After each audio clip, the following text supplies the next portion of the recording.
Bienvenue à cette nouvelle séance qui va s'intéresser à nous introduire aux habiletés d'écoute. Nous sommes rassurés de savoir que notre Dieu nous écoute. Nous avons besoin d'être entendus et nous avons besoin de savoir que l'autre nous comprend. Nous pouvons exercer un ministère de consolation et d'encouragement efficace si nous pouvions mieux comprendre comment cela arrive. Rares sont ceux qui vont admettre qu'ils écoutent mal. Mais nous sommes tous d'avis que bien peu de personnes nous écoutent. Nous allons ensemble nous initier à l'écoute active et mon souhait, c'est que ces habiletés nous équiperont à mieux recevoir l'autre. Pour cette formation, nous apprendrons la différence entre le contenu et le sentiment. Nous identifierons le récepteur et l'émetteur. Nous apprendrons ce qu'est un reflet. Bonne formation.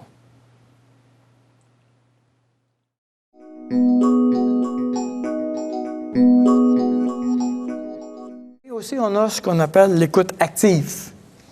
Et ça, on va prendre un peu de temps pour visiter ça, parce que c'est la technique la plus productive, si je peux employer le terme, la plus efficace pour accompagner quelqu'un qui a un problème. Maintenant, j'aimerais commencer par dédramatiser la difficulté. Premièrement, vous allez trouver que c'est possible que vous allez trouver que c'est très difficile de faire de l'écoute active. Et les gens se découragent quand ils ne sont pas encouragés à continuer.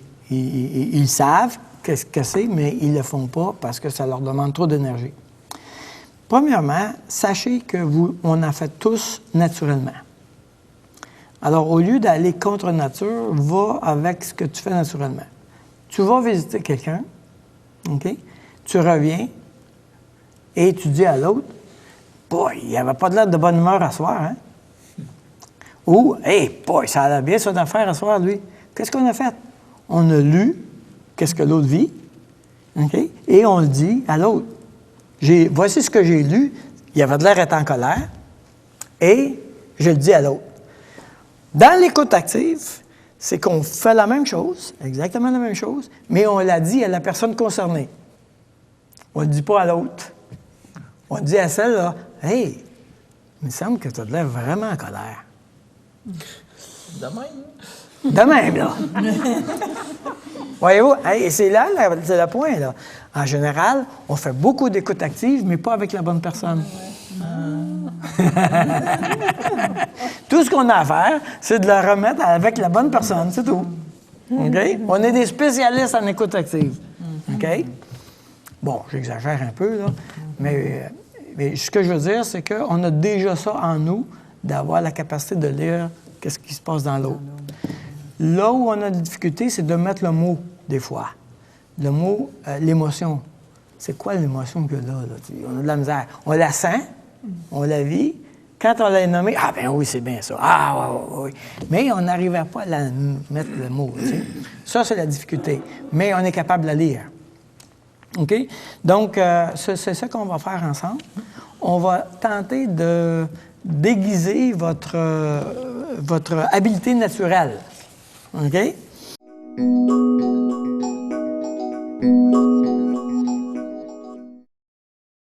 Alors, vous avez un petit tableau ici qui décortique rapidement la mécanique de l'écoute active. C'est avec deux petits ronds et puis tout ça. Alors, la mécanique de l'écoute active dit que la personne a vit un sentiment et cette personne-là, pour exprimer son sentiment, elle va le coder. Elle le code.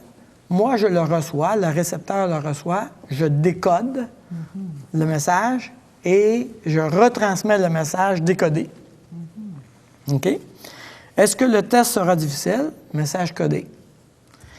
Dans la question, moi, je repère qu'il y a de l'inquiétude.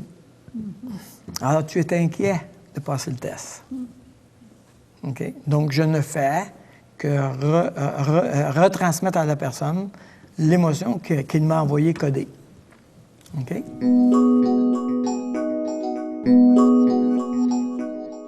Dans un message, il y a un contenu, puis il y a une émotion. Est-ce que le test sera difficile? Je peux tomber dans le contenu.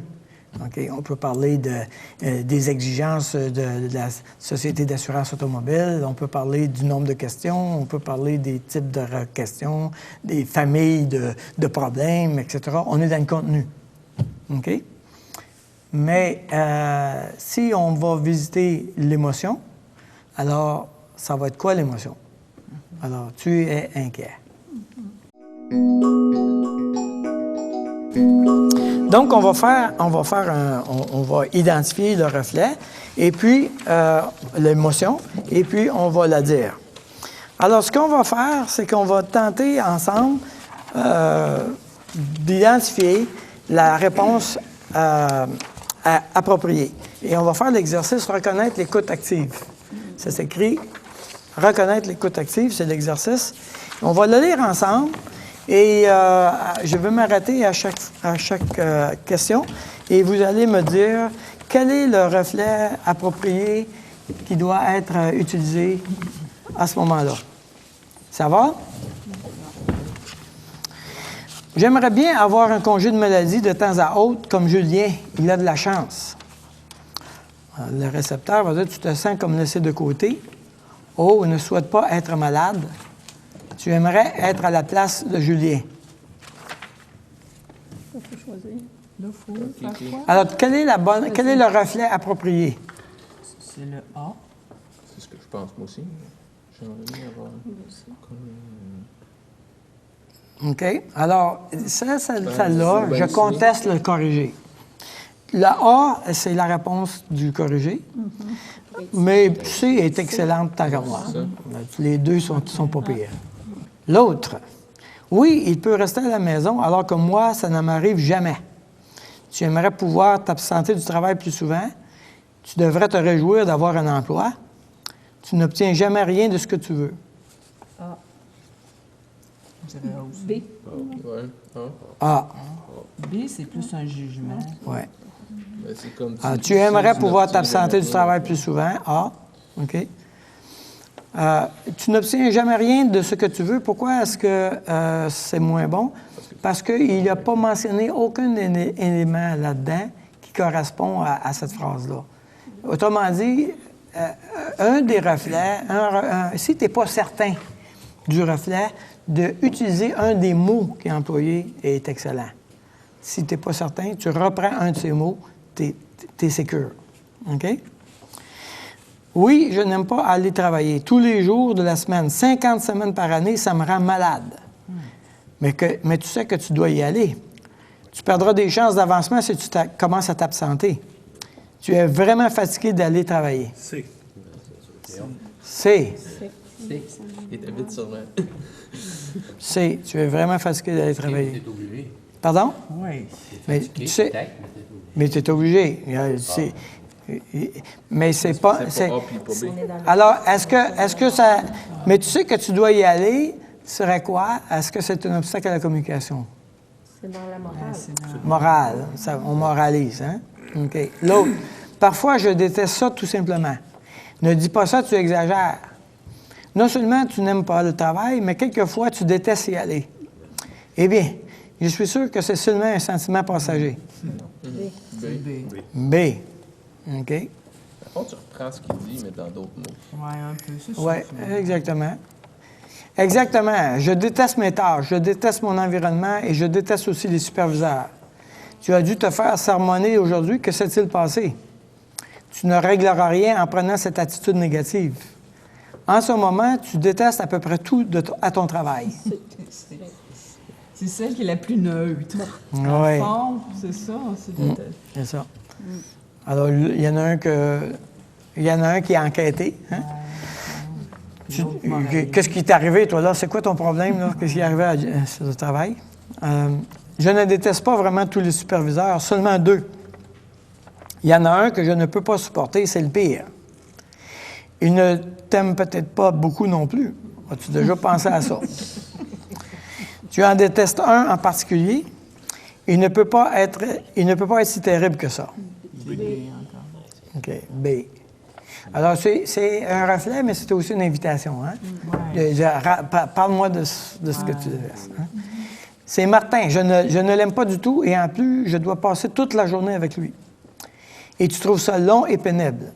Martin, il a l'air d'un bon gars. J'aimerais que tu fasses un effort pour l'apprécier. Il a peut-être des problèmes personnels. Ah. J'ignore si je parviendrai à le supporter. Sais-tu ce qu'il sait? Ce qu'il fait, excusez. Chaque jour, il me fait son sermon. Il sourit comme ça. Il me décrit comment un technicien responsable est censé se comporter. Puis, il me lit la liste de tout ce que je dois faire pour obtenir une bonne évaluation à la fin de l'année. Ça m'énerve. Ça me rend malade. Tu devrais y prêter plus d'attention. C'est pour t'aider qu'il te dit tout ça. Tu n'aimes sûrement pas entendre toutes ses recommandations. Si tu étais plus responsable, tu comprendrais l'importance de ces recommandations.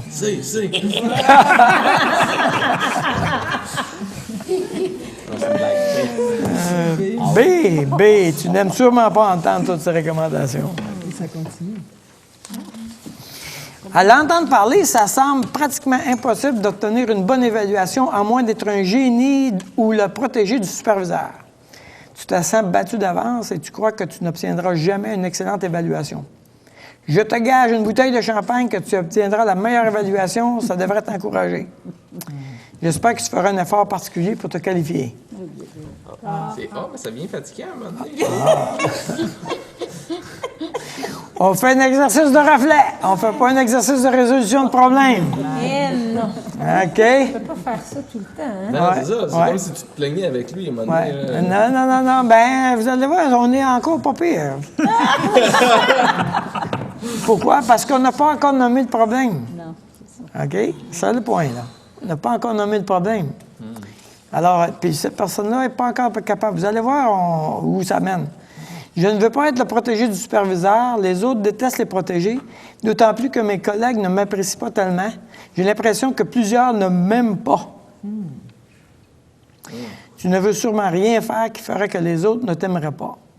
Tu ferais mieux d'oublier les autres et de t'inquiéter de ton évaluation. Eh bien, si tu as cette mine-là constamment comme ça ne m'étonne pas. Personne n'aime ça. Une face de même, c'est pas aimable. Aïe, aïe. Ah, hein? Il y a dans le département une bande de techniciens qui sont les plus populaires. Je voudrais faire partie de leur groupe, mais j'ignore comment m'y prendre. Sois indépendant, ne sois pas un suiveur. Traite les autres comme tu voudrais qu'ils te traitent. Tu aimerais bien appartenir à ce groupe, mais tu ne sais pas comment t'y prendre. Tu viens répéter la même affaire. C'est ça. Je ne sais franchement pas comment m'intégrer à ce groupe. Ce ne sont ni les plus brillants, ni les plus habiles. Certains d'entre eux réussissent bien, mais la plupart ont obtenu une évaluation inférieure à la mienne. Je ne sais vraiment pas. Tu te demandes vraiment ce qu'il faut faire pour être accepté dans ce groupe. Tu as un diplôme de technologie avancée et ils craignent peut-être que tu ne les éclipses. Quand j'avais ton âge, je ne me souciais pas tant de cela. Je faisais mon possible, tout simplement, et tout allait bien.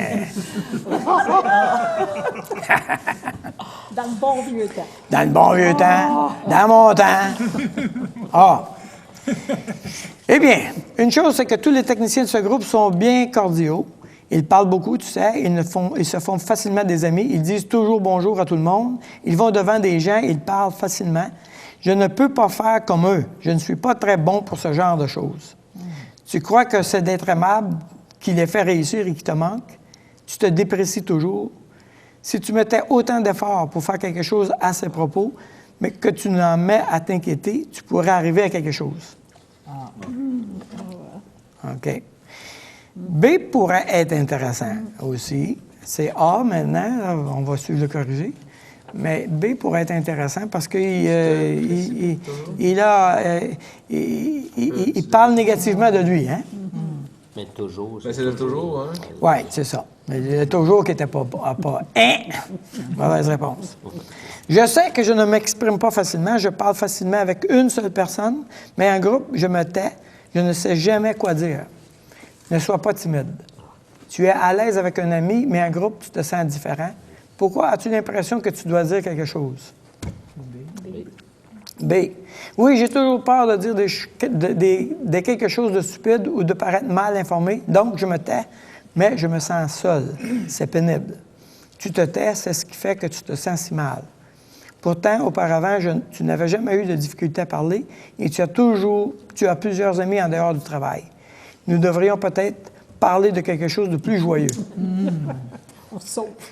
On se sauve. J'en peux plus, j'étouffe. OK? J'essaie de t'aider, ça ne marche pas. OK? On va parler d'autre chose. C'est A. OK. Je crois que c'est A, oui.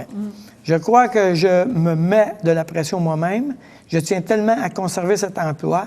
Je veux peut-être trop bien faire. Je suis souvent perfectionniste.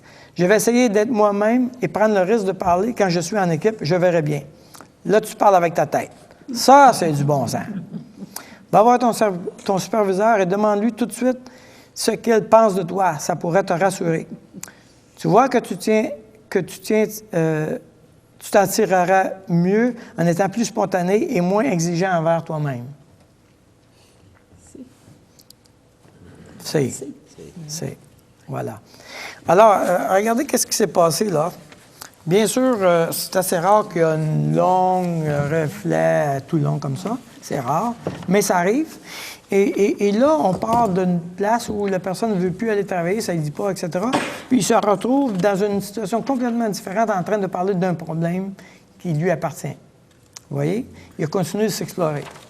OK? La personne a seulement fait des reflets. Le but d'écouter la personne, c'est de l'aider à nommer son problème. OK? Ça peut qu'en une seule reflet, tu as nommé le problème. Ça se peut que tu as fait plusieurs reflets avant qu'on arrive à nommer le problème. Mais ça, c'est l'intention. Je vous rappelle encore, ça ne règle pas le problème. On n'est pas là. Mais c'est le premier outil qu'on a besoin pour commencer à régler le problème. En prendre à écouter l'autre. Donc...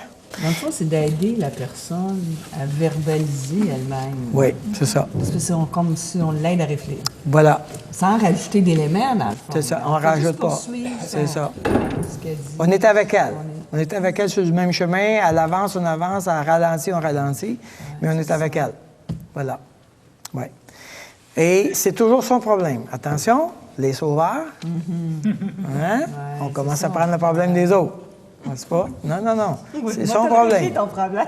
Oui, attends un peu. Là. C'est simple, ça. J'ai déjà eu ce problème-là. Ouais. Voilà. C'est un premier pas d'introduction à l'écoute. Ah!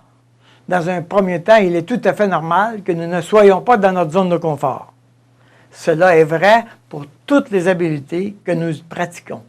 Nous devons apprendre l'écriture, la musique, l'informatique.